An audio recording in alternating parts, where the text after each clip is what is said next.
چې د تجارت په مال کې زکات ورکوي ګوره او چې څور کوي نو سم پاک ورکوي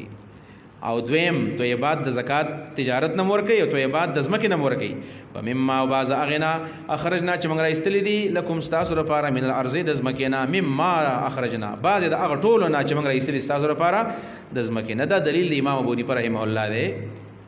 چې امام ابو حنیفه رحمه الله فرمایي چې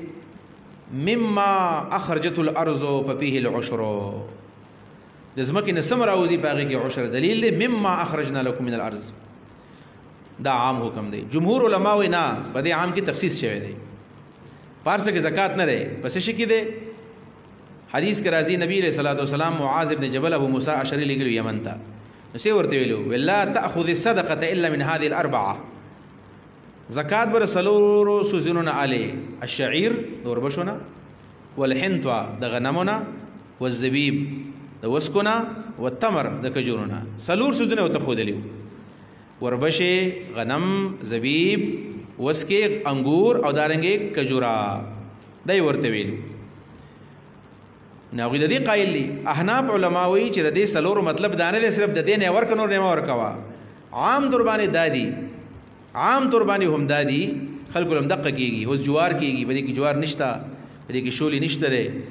او اوس کې یوازې نه د فروټ نور ډیر زیاتی کجور نور ډیر میوې دي نو مما اخرجنا لكم من الارض معنا دا چې په هر څه کې زکات فی جميع ما اخرجت الارض فبه العشر ترهنا په دلیل دی پاتې شو دا خبره چې نبی علیہ الصلوۃ والسلام فرمایي لیس فیما دون 5 اوسق صدقه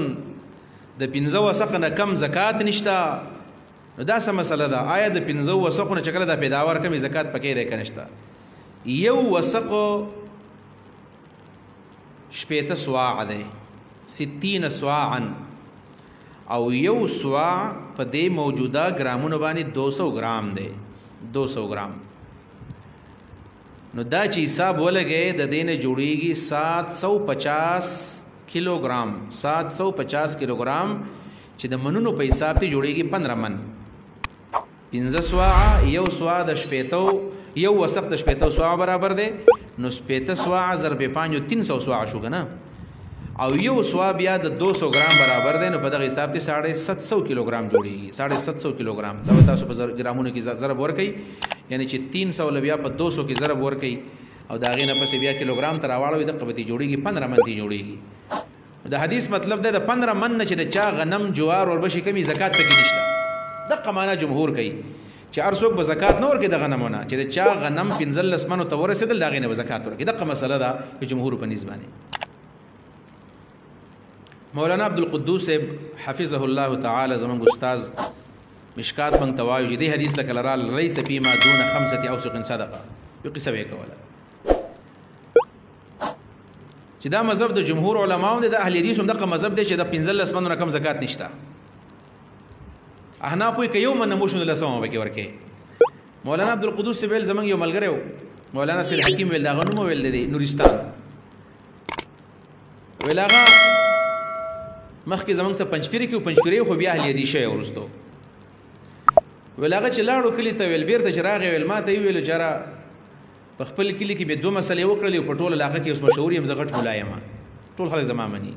ما ورته ویل چې کومه مسلې وی چې یو خدا خبره ده چې بول د مایو کله مو پاک دی دارې مې سلاسو مزم دی دار اهل حدیث مزم هم دی اول ته خلک د ګډو بيزو خلک د ما ته دا مسله وکړه چې دا امتیاز خانه دی کجا بچا کې موږ به کولای شي دا غشان غندنه دي بس ځکه بول د مایو کله مو پاک دی عندهم وي بس نورستانیان ډېر خوشاله چې دا سم مولا دې منګ د غم نه خلاص کړو یو په دې مسله مشهور شوم او دویم ته دا حدیث می وایي چې لیس فيما دون 5 اوسق صدقه 15 من کم زکات نشته له هم دغه زمیدار خلک د زکات مکه د 15 من کم نور کې زغټ ملایم بکی وسوي دا مسله یاد کړئ 15 من نه کم زکات نشته خدای نه مراد مالی تجارت ده احناف حمل کې په مالی تجارت باندې او د حدیث سیاق سواقم دقه دغه باندې حمل کیږي چې انفقوا من طيبات ما کسبتم پاتې شو د عشر خبر الت مما اخرجنا ده نو په من طيبات ما کسبتم کې چې کوم عموم هغه تخصیص راغی په دغه 15 من باندې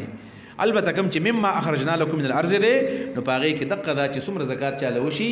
ځکه چې ال ترغلي دی واتو حقه يوم حسواده د لو پرز باندې به حق ورکه لو نفس به حق ورکه لہذا کلک دی وکړیر دی د الله په لار کې به تل سم سړی ورکه کدا بارانه ازم کوا او کدا د مالی ازم کو نو بیا به کې شلم ورکه ومما اخرجنا لكم او باز اغنا چې موږ راځي دي تاسو لپاره من الارض د ازمکینا ولا عشر دی من طيبات ما کسبتم زکات شو او مما اخرجنا دا څه شو عشر شو نو عشرم واجب دی او زکاتم فرض دی ولا تيمموا الخبيث منه ولا تيمموا د شپږم نمبر شرط دی ورلا چې خبيث مال ردی مال بد الله په دار کې نه ورکه ولا تيمموا الخبيث اراده مکوې د بیکار مال او خبيث مال ردی ناقص منه د ازمکه د پیداوار نه ازمکه د پیداوار نه داسې بسړی نه کوي بعضې خلک دا بېانصافي وکړي چې کلي مولي صاحب له زکات ورکوي یا وله اړه ورکوي یا چېرته زکات ورکوي نو د ده زاړه غنم پراته دي او هغه د بزو مزو د سپږو وایلي سم سوري کړي او دله نوي غنم راشي هغه نوي غنم ډېر خلک داسې مالي دلی دی هغه نوي غنم په بل کندو کې خوندي کي او زاړه غنم راولي هغه مولي صاحب لوي نو هغې په نوو غنم کې واچو نو هغه مرده کار وباسي بیا نو هغه شته ولا خراب کړي نو داسې نه دي کول پکار دا نه قبلېږي الله فرمای لا تیمموا الخبيث منه من یشاء دلته حکمت په دې معنا دی چې مال په صحیح ځای باندې لګول مال په صحیح ځای لګول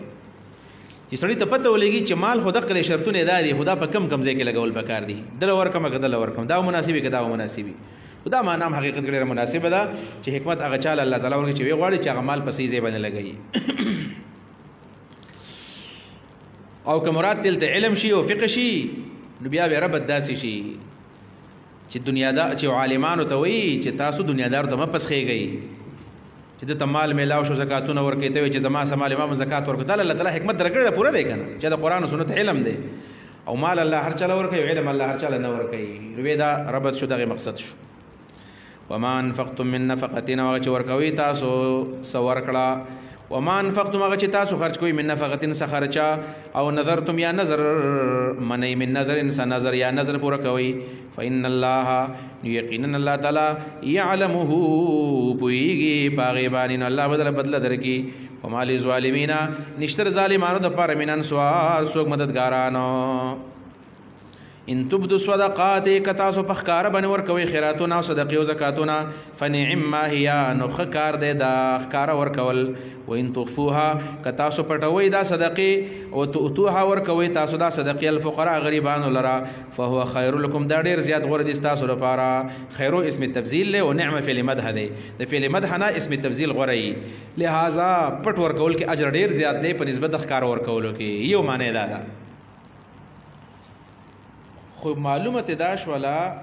چې خیرات ورکول زکات ورکول په ښکاره باندې ورکول هم جایز دي او پټ ورکول هم جایز دي ځکه یو ته نعمه ووایو بل ته خیر ووایو نو دواړه جایز دي